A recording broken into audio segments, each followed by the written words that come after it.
الحمد لله وحده والصلاة والسلام على من لا نبي بعده نبينا محمد وعلى آله وصحبه وسلم اللهم تسليما كثيرا أما بعد. All praise due to Allah, and His praise and blessings and peace be upon our Prophet Muhammad sallallahu alaihi wasallam, his family, his companions and his followers until the day of judgment. I bear witness that Allah is the only one worthy of worship and Muhammad sallallahu alaihi wasallam his last and final messenger. My dear brothers and sisters, there is no doubt that inside our homes there will be always time of challenges. لا يخلو بيت إلا وفيه نوع من المشاكل والتحديات. Every home and every house will have some issues that things will not go smooth, disagreement, argument, fight sometimes. Every house has this problem. The problem inside the house, it's part of the package, part of life. Even in Nabi sallallahu alayhi wasallam's house was not free from these challenges, from this moment of tension, of disagreement, sallallahu alayhi wasallam, between him and his family members, sallallahu alayhi wasallam. So let's see, the issue is not having a problem or not. The point is how you deal with the problems. The point is not to have challenges in life or not. We're all going to have challenges. But how you deal with these challenges. The point is not if you're going to fail or not. The point is how can you stand up again in your feet. So that's always will be challenges in life. The thing that we need to focus on is how to deal with them, how to deal with these challenges and how to fix the things that gone wrong. And this is just random thoughts, but it's very clear in the Prophet ﷺ's life. Number one, so many times in Nabi sallallahu alayhi wasallam will cool things down immediately by just smiling and having a face of, a pleasant person and a calm person. And Nabi sallallahu alayhi wasallam will smile and will let things go. So in Nabi sallallahu alayhi wasallam once, Aisha told him, where are you at? Where you were? أين كنت? قال كنت عند أم سلمة. I was at Salama's house. قال ما تشبع من أم سلمة. She said to him, you never enough with Salama. Always with Salama. You never get enough of her. Then Nabi sallallahu alayhi wasallam smiled and he just changed the subject. He didn't say, how dare you say this? He knows that she became jealous. In Nabi sallallahu alayhi wasallam in his house, and in one of his wives' house. So another one of his wives sent food in a plate. So the wife she's hosting the Prophet ﷺ and his guest. I just want you to imagine this. In Nabi ﷺ with his guests sitting, and food came from one of his other wives, sent food. His wife, where the guests are, where the Prophet ﷺ sitting, felt jealous and kind of insulted. Why he sent food in my house? She sent food in my house. I know how to take care of my guests. Why she want to show off in front of the Prophet? She got jealous and she kicked the plate from the servant's hand. The plate broke and the food on the floor. Can you imagine in front of the Prophet and the Sahaba? If this happened to you, how would you react? And Nabi sallallahu alayhi wa sallam smiled and he looked at his friend and he said, غارت أمكم. Your mother is jealous. That's it. With that smile, she's jealous. And he basically collected the food. In one narration, he put the two pieces together, and he put the food in it and he brought it to them to eat. So in Nabi sallallahu alayhi wa sallam, had this a lot, sallallahu alayhi wa sallam. Many incidents where Nabi sallallahu alayhi wa sallam will end the conflict instantly by just smiling and come down and let things to come down. That concept of التغافل أحيانا. Also sometimes in Nabi sallallahu alayhi wa sallam will let things go. He notices it, he sees it, but he will not pick on everything. 9 أعشار الحياة في التغاضي. 9 out of 10 times you need to learn how to let things go. And I'm talking about small things. Let the small things go. Don't pick on everything. Don't pick on every fight. You can't. It's so exhausted. So your husband, he's not going to be 100% fixed. She's not going to be 100%. So we need to let small things go. And sometimes the Nabi sallallahu alayhi wasallam will not engage in back and forth. We'll just let it go. And let it, happen. And later on, maybe he will address it. Maybe on it will die out. So once the Nabi sallallahu alayhi wasallam, Sahih Muslim, was sitting with his wife Aisha and Hafsa and Zainab and some other of the Prophet sallallahu alayhi wasallam. And they were at Aisha's house. Then Zainab kind of tried to hold the Prophet ﷺ hand. Then Aisha said, why would you hold his hand like that in front of us? Kind of back and forth. And their voices became risen. عَلَتْ أَصْوَاتُهُمْ. The salah was called. Iqamah was called. Abu Bakr radiallahu anh heard the voices loud. So he came inside and said, Ya Rasulullah, احثوا في أفواههن التراب. تعال بس للصلاة. Hey, like shut them up, kind of, if I want to translate to English. And just leave them and come to the salah. And Nabi Sallallahu Alaihi Wasallam did not make any comment, did not reprimand them. He just, then Nabi Sallallahu Alaihi Wasallam walked to the masjid, he led the prayer, came back, and things got much better.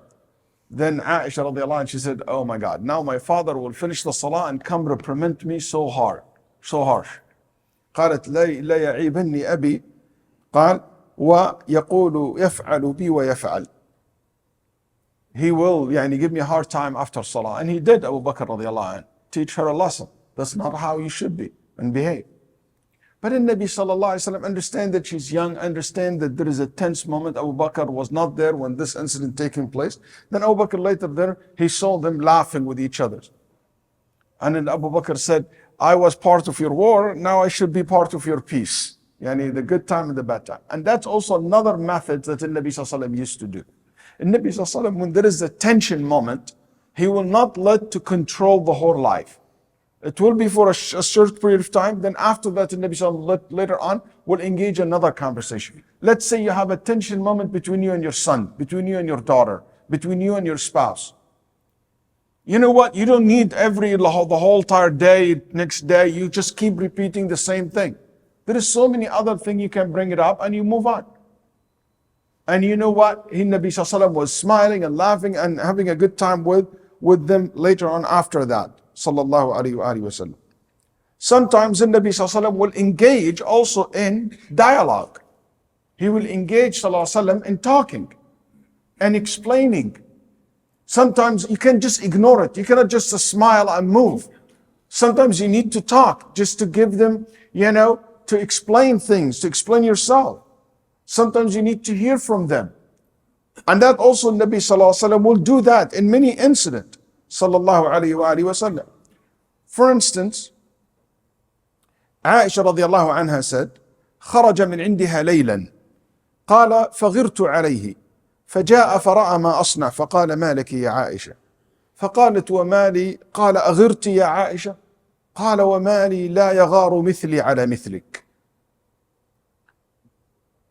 Aisha radiallahu anha said, one night the Prophet left and I was jealous and I was like watching for him. When he came back and he saw me like this, he said, are you jealous? She said, why I wouldn't be? Someone like me would definitely be jealous over someone like you. Then the Nabi sallallahu alayhi wa sallam said, جاءك شيطانك. He said, your shaitan just keep whispering to you, make you upset, make you worry, make you, and that sometimes the shaitan make the person have all these thoughts, which is not true. No base for it, but the shaitan put it in your head. Just to make you angry, to ruin your moment, to make you have anxiety, to be stressed out. Then she said, Ya Rasulullah, أو معي شيطان? Ya Rasulullah, I have a shaitan with me? He said, yeah, everyone has a shaitan. Then she said, what about you? Do you have a shaitan also assigned to you? He said, yes, but my shaitan, Allah have held me against him, against that shaitan. فأسلم. فأسلم, the ulama have a two-way to translate that. Because two-way to understand this statement. فأسلم, I will be protected from this shaitan, cannot whisper to me. Or أسلم, the shaitan converted to Islam, become a Muslim. فهو لا يأمرني إلا بخير. He only asked me to say or to do what is right. ابن عمر رضي الله عنه وأرضاه يقول أن صفية قالت كان رسول الله صلى الله عليه وسلم أبغض الرجال إلي. Safiya bint Huyay, the Prophet's wife, before he married her, she said, I hated the Prophet ﷺ so much before she married him, before she became Muslim. Why? She said, because he killed my husband, my father, my people, and her uncle too. So her husband, her father, her uncle, and her people, killed by the Prophet ﷺ. And she said, that's why I hated him so much. Then Allah subhanahu wa ta'ala opened her heart to Islam and she became Muslim, and the Nabi sallallahu alaihi wasallam married her. So the Nabi sallallahu alaihi wasallam one time told her, so he made sure to make the point, to clear the air, to clear whatever in the mind. He said, you know why I killed your father? إِنَّهُ أَلَّبَ الْعَرَبَ وَفَعَلَ وَفَعَلَ. Because your father was actively recruiting the Arabs and bringing them together against me and against the Muslims. And he betrayed the Muslims. And he did. تقول صفية رضي الله عنها حتى ذهب ما في نفسي. And that explanation from the Prophet ﷺ have cleared my mind and heart completely, 100%. Sometimes the Nabi sallallahu alaihi wasallam needed to give admonition. Sometimes you need to advise your son, your daughter, not to lecture them. There is a difference between lecturing them and reminding them of Allah. Your wife, your husband, just to remind them of Allah subhanahu wa ta'ala. And you don't do this because I'm your wife, because I'm your husband, because I'm your father, because I'm your son or daughter. No, you do this for Allah first and foremost, that Allah will hold you accountable for it. Once Aisha radiallahu anha, they were mentioned of Safiya. قالت حسبك من صفية هذا هكذا. What do you want of Safiya? She's like this. And she said, she's short, petite, short. Then the Nabi sallallahu alayhi wa sallam was angry because he would not allow backbiting. قال لقد قلت كلمة لو مزجت بماء البحر لمزجت. You just have said something, even though she didn't pronounce words, she just made a hand gesture. She said, you said something, if you would mix it with the sea, it will make the sea rotten, smell bad. How bad this is. It's a backbite and it's not allowed. And he reprimanded her so strongly. So she repented to Allah subhanahu wa ta'ala from such statement. Sometimes there are certain things cannot just go without making a point, making a comment and reminding people of Allah subhanahu wa ta'ala that this is haram, this is not allowed. And that's an important thing.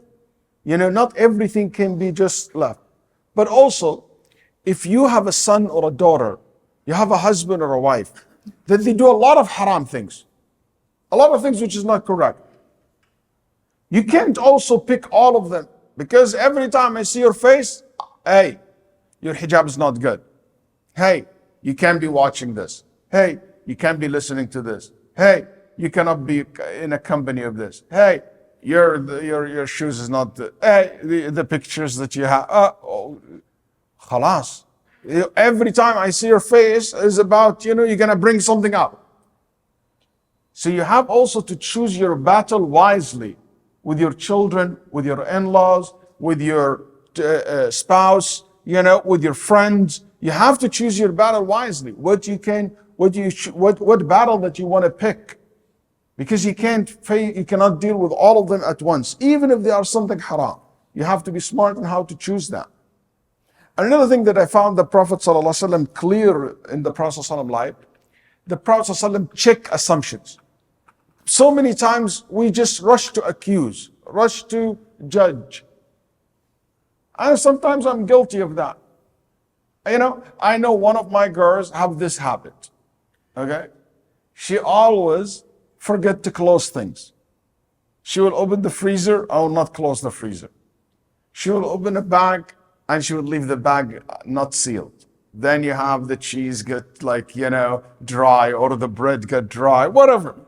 And you get a little bit upset about that. So every time when I see it, I said, hey, so-and-so, my daughter. I said, didn't I tell you before to basically seal the thing or to close the box? And she said, Baba, that wasn't me. But I already accused, that's wrong. Don't accuse, just ask, clarify. Have a dhulm, it's not right. Ask before you judge.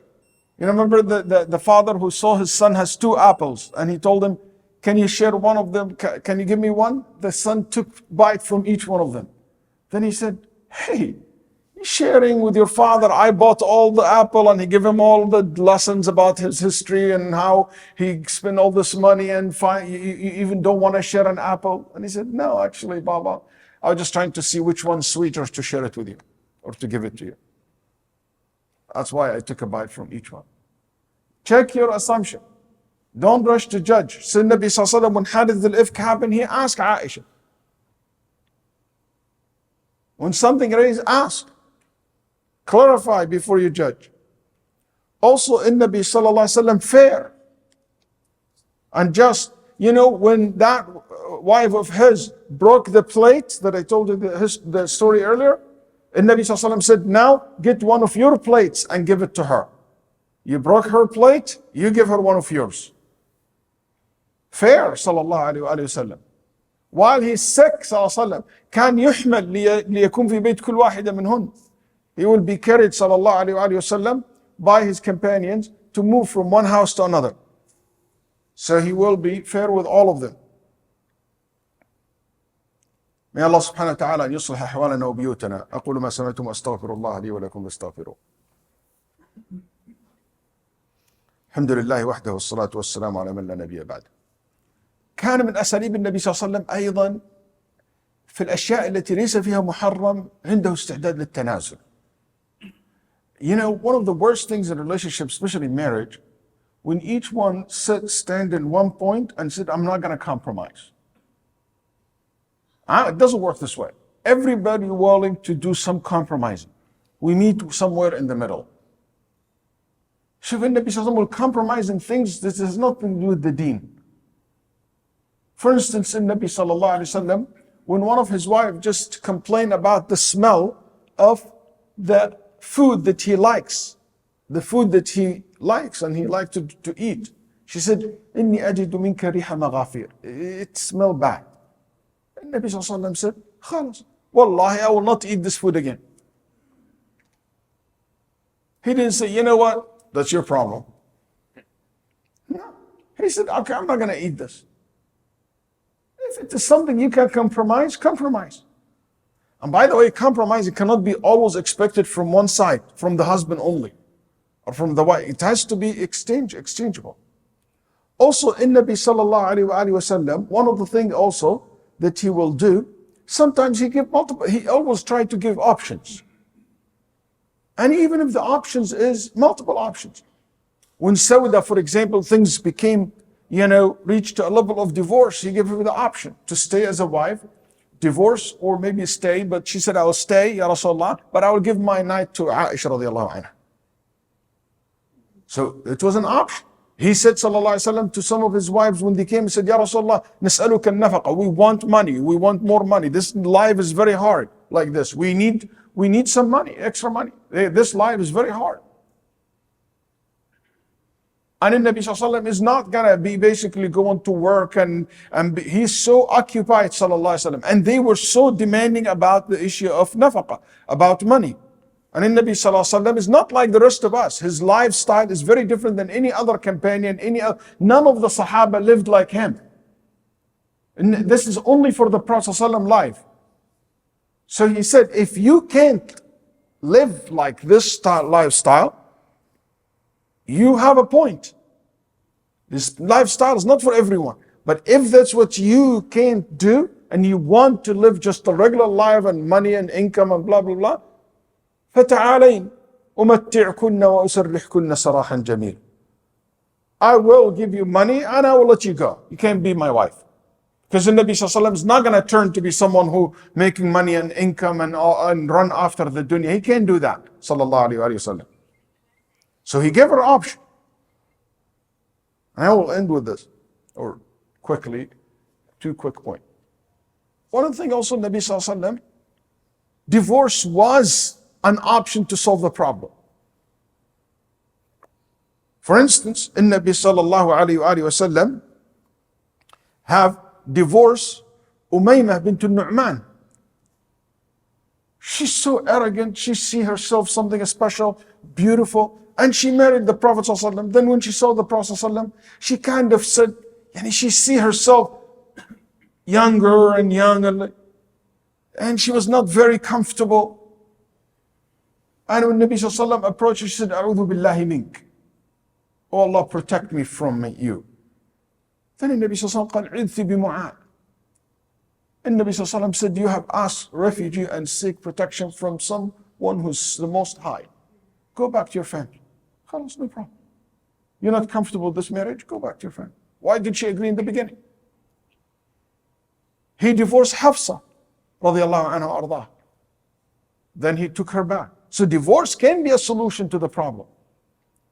Don't rush to it, but it can be. Because sometimes what I don't, like to see, especially if some people come to me with clear sign this is not going to work out, they stay, especially if there is kids will be involved in the future. 4 or 5 years, 5, 6 years, she comes back to me in the same office. Ya Sheikh, Ya Habibti, I told you 6 years ago. When you came to me, that's not going to work. Now you have 2 extra kids with you. That's the only difference. Sometimes, you know what? That's the solution. That's what it is. I need to move on. So that's also a way that the Nabi sallallahu alaihi wasallam found it as a solution to the problem. But don't rush to it, because we're living in a time now where divorces became so easy and became like the trend of these days. You find the Nabi sallallahu alaihi wasallam never used physical reprimanding them physically ever. The Nabi sallallahu alaihi wasallam never used his hand. ما ضرب النبي صلى الله عليه وسلم امرأة قط. Problem cannot be solved by beating and hitting. Your kids, your spouse, doesn't work this way. By being insulting, being disrespectful. But in Nabi Sallallahu Alaihi Wasallam also sometimes he solved the problem by simply, Sallallahu Alaihi Wasallam, avoiding the person.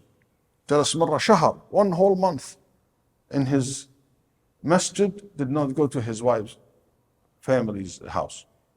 He just avoided them until they rethink themselves and basically things go back to normal.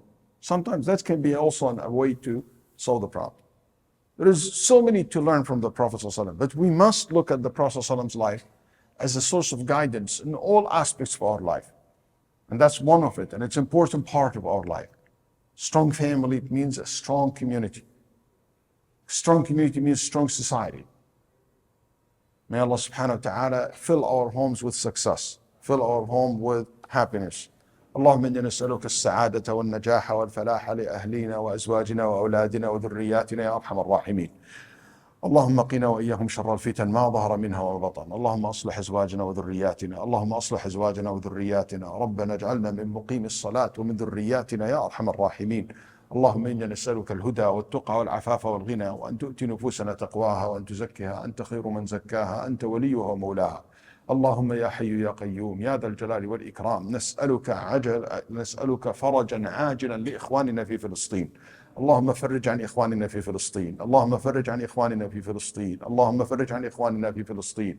اللهم انصرهم على من عاداهم وظلمهم، واجعل دائرة السوء على من ظلمهم وخذلهم يا ذا الجلال والإكرام. اللهم إنا نسألك يا ذا الجلال والإكرام أن تفرج كربهم وتنفس كربهم، وأن تفرج همهم، وأن تشرح صدورهم، وأن تقوي عزمهم، وأن تجمع كلمتهم على الحق والهدى يا ذا الجلال والإكرام. اللهم إنا نسألك يا حي يا قيوم أن تدرأ نار الحرب والفتنة بين المسلمين في كل مكان، في السودان وغيرها من البلاد يا ذا الجلال والإكرام. اللهم رحماك بالمستضعفين المظلومين المقهورين المسجونين ظلما في كل مكان. اللهم أنزل علينا في مسجدنا هذا رحمتك وبركاتك يا ذا الجلال والإكرام، وآمنا في أوطاننا، واستعمل علينا خيارنا، وول علينا خيارنا، وأبد عنا شرارنا، وأصلح من وليته أمرنا ووليته أمر المسلمين يا ذا الجلال والإكرام.